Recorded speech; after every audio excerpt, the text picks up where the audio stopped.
4 benda penting yang hampa kena tahu sebelum travel ke Indonesia. Yang pertama, isi arrival card Indonesia. 2 atau 3 hari sebelum melepas, pastikan hampa dah isi arrival card melalui apps All Indonesia. Rakyat Malaysia wajib isi, okey? Sebelum isi, prepare siap-siap nombor pasport, flight ticket, detail hotel. So, lebih kurang macam KATE untuk Korea. Tapi bezanya yang ni percuma, tak perlu bayar apa-apa. Lepas dah siap isi, hampa akan dapat satu email beserta dengan QR code. Jangan lupa simpan QR code tu sebab nanti masa sampai dekat Indonesia, lepas selesai immigration, hampa kena scan QR code tu sebelum keluar daripada airport. Kalau tak buat, tak boleh keluar. Yang kedua, buat Wise Card. Bagi aku, Wise Card ni memang sangat memudahkan. Aku dah pakai dekat banyak negara. Konsep dia macam BigPay.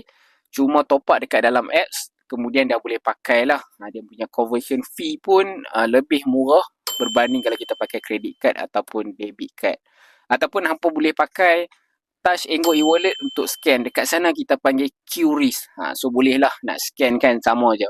Yang ketiga, jangan lupa bawa ubat sakit perut. Sebab pengalaman aku selama 6 hari kat sana, 5 hari okey, hari terakhir aku kena food poisoning. Jadi aku bawa ORS, aku bawa PCKT-ON.